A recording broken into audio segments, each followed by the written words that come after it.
Hello Mark, I'm Allison, Lin Jiahui. My student number is S0341033. I'm a junior.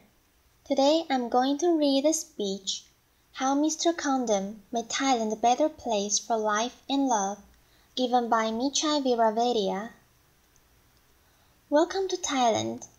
Now, when I was a young man, 40 years ago, the country was very, very poor, with lots and lots of people living in poverty. We decided to do something about it, but we didn't begin with a welfare program or a poverty reduction program, but we began with a family planning program following a very successful maternal child health sets of activities. So basically, no one would accept family planning if their children didn't survive. So the first step, get to the children, get to the mothers, and then follow up with family planning. Not just child mortality alone. You need also family planning. Now let me take you back as to why we needed to do it. In my country, that was the case in 1974. 7 children per family, tremendous growth at 3.3%. There was just no future. We needed to reduce the population growth rate. So we said, let's do it. The women said, we agree, we'll use pills, but we need a doctor to prescribe the pills. And we had very, very few doctors. We didn't take no as an answer. We took no as a question. We went to the nurses and the midwives, who were also women, and did a fantastic job at explaining how to use the pill. That was wonderful. But it covered only 20% of the country. What do we do for the other 80%? Leave them alone and say, well, they're not medical personnel. No, we decided to do a bit more. So we went to the ordinary people that you saw. Actually, below that yellow sign, I wish they hadn't wiped that, because there was Coca-Cola there. We were so much bigger than Coca-Cola in those days. And no difference.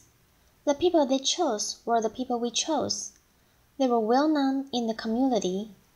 They knew that customers were always right, and they were terrific.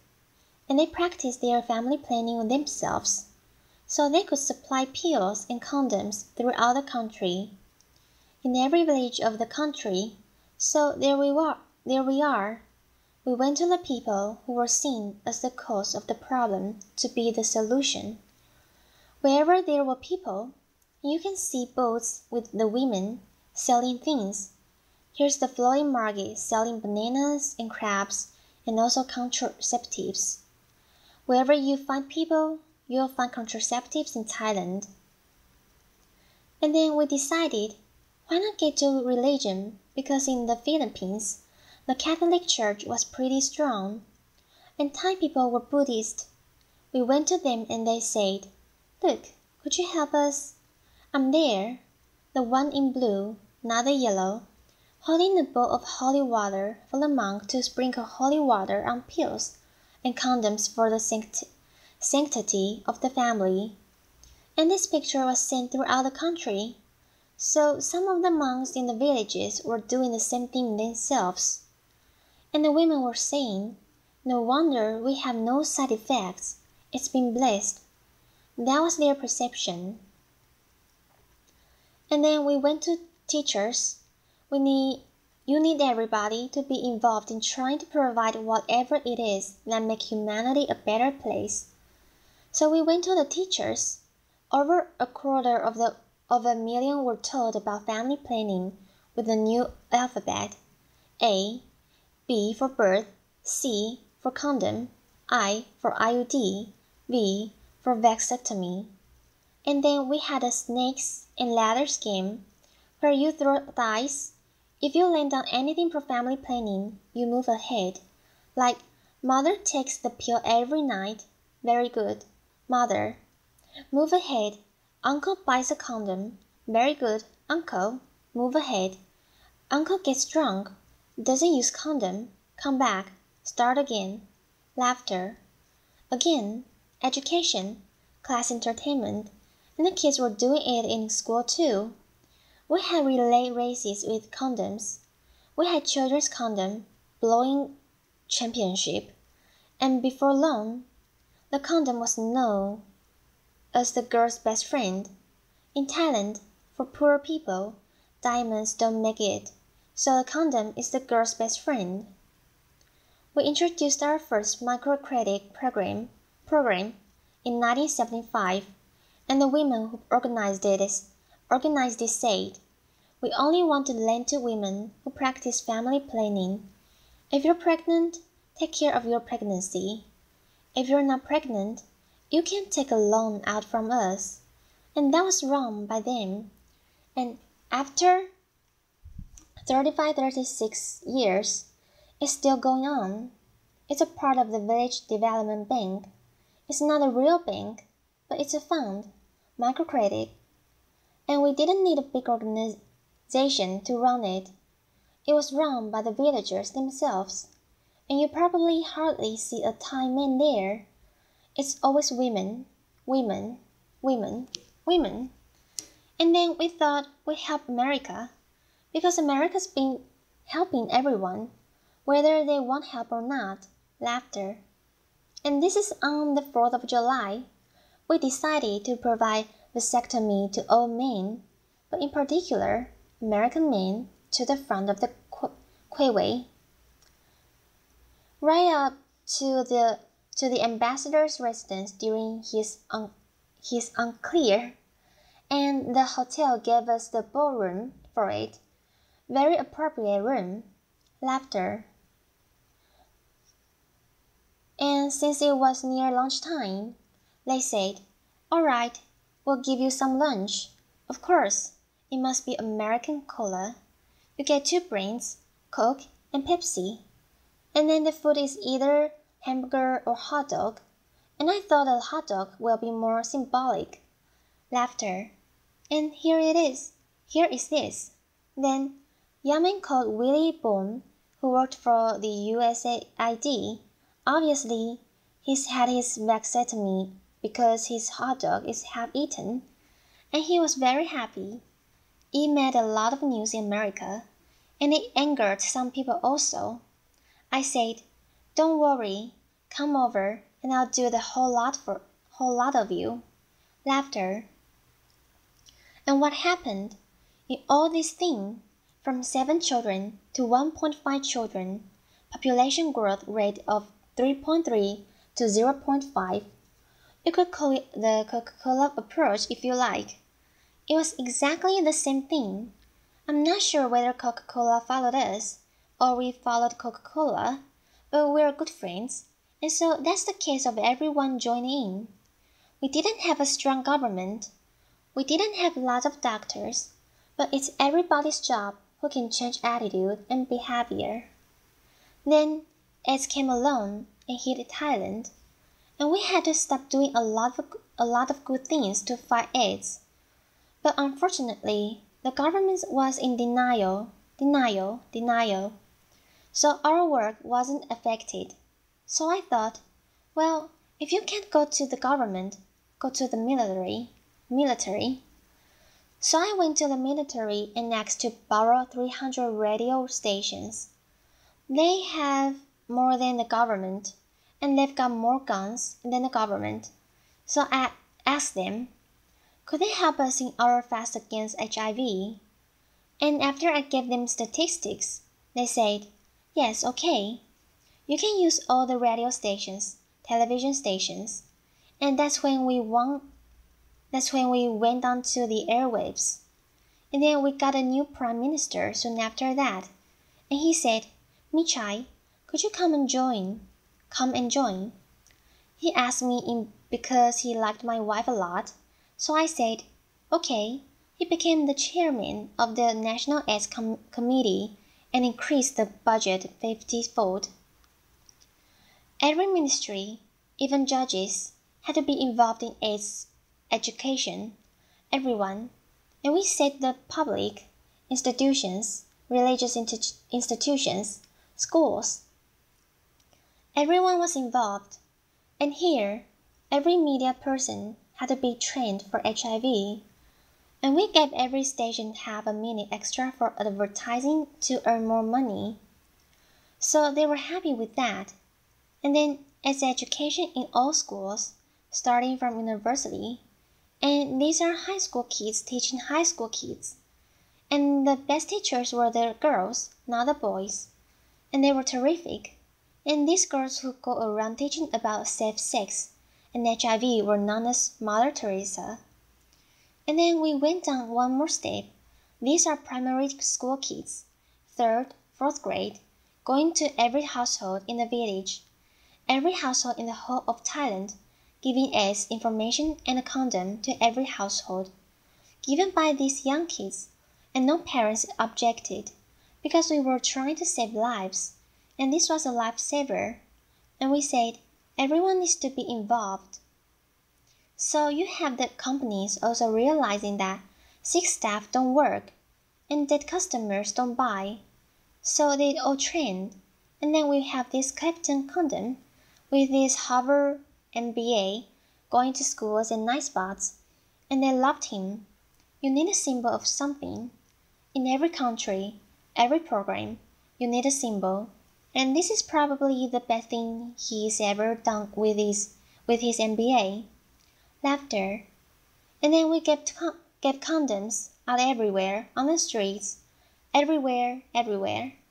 In taxis, you get condoms, and also in traffic, the policemen give you condoms, or cops and robbers programs. Laughter. So, can you imagine New York policemen giving out condoms? Of course I can, and they enjoy it immensely. I see them standing around right now, everywhere. Imagine if they had condoms, giving out to all sorts of people, and then you change. We had hair bands, clothing, and a condom for your mobile phone during the rainy season. Laughter. And these were the condoms that we introduced. One says, weapon of mass protection. We found, somebody here was searching for the weapon of mass destruction. But we have found the weapon of mass protection, the condom. And then it says here, with the American flag, don't leave home without it. But I have some to give out afterward. But let me warn you, these are Thai-sized, so be very careful. Laughter. And so you can see that condoms can do so many things. Look at this. I gave this to Al Gore and to Bill Sr. also. Stop global warming, use condoms. And then this is the picture I mentioned to you, the weapon of mass protection. And then the next Olympics saved some lives. Why just run around? Laughter. And then finally, in Thailand we are Buddhist. We don't have a God. So instead, we say, in rubber we trust. Laughter. So you can see that we added everything to our endeavor to make life better for the people. We had condoms in all the refrigerators in the hotels and the schools, because alcohol impairs judgment. And then what happened? After all this time, everybody joined in. According to the UN, new cases of HIV declined by 90%, and according to the World Bank, 7.7 million lives were saved. Otherwise, there wouldn't be many Thais walking around today. So it just showed you could do something about it. 90% of the funding came from Thailand. There was political commitment, some financial commitment, and everybody joined in the fight. So just don't leave it to the specialists and doctors and nurses. We all need to help. And then we decided to help people out of poverty. Now that we got AIDS somewhat out of the way, this time, not with government alone, but in cooperation with the business community. Because poor people are business people who lack business skills and access to credit. Those are the things to be provided by the business community. We're trying to turn them into barefoot entrepreneurs, little business people. The only way out of poverty is through business enterprise. So that was done. The money goes from the company into the village via through via tree planting. It's not a free gift. They plant the trees, and the money goes into their microcredit fund, which we call the Village Development Bank. Everybody joins in, and they feel they own the bank because they have brought the money in. And before you can borrow the money, you need to be trained, and we believe if you want to help the poor, those who are living in poverty, access to credit must be a human right. Access to credit must be a human right. Otherwise, they'll never get out of poverty. And then before getting a loan, you must be trained. Here's what we call a barefoot MBA, teaching people how to do business so that when they borrow money, they'll succeed with the business. These are some of the businesses: mushrooms, crabs, vegetables, trees, fruits, and this is very interesting: Nike ice cream and Nike biscuits. This is a village sponsored by Nike. They said they should stop making shoes and clothes, make this better, because we can afford them. And then we have silk, Thai silk. Now we're making Scottish tartans, as you can see on the left, to sell to all people of Scottish ancestors. So anyone sitting in and watching TV, get in touch with me. And then this is our answer to Starbucks in Thailand: coffee and condoms. See, Starbucks you awake. We keep you awake and alive. That's the difference. Can you imagine? At every Starbucks that you can also get condoms. You can order your condoms with your cappuccino. And then now, finally, in education, we want to change the school as being underutilized into a place where it's a lifelong learning center for everyone. We call this our school-based integrated rural development, and it's a center, a focal point for economic and social development. Redo the school, make it serve the community needs, and here is a bamboo building. All of them are bamboo. This is a geodesic dome made of bamboo, and I'm sure Buckminster Fuller would be very, very proud to see a bamboo geodesic dome. And we use vegetables around the school ground, so they raise their own vegetables. And then finally, I firmly believe if we want the MDGs to work, the Millennium Development Goals, we need to add family planning to it. Of course, child mortality first, and then family planning. Everyone needs family planning service. It's underutilized. So we have now found the weapon of mass protection. And we also ask the next Olympics to be involved in saving lives. And then finally, that is our network. And there's our Thai tulips. Laughter. Thank you very much indeed. Applause. Thank you, Mark.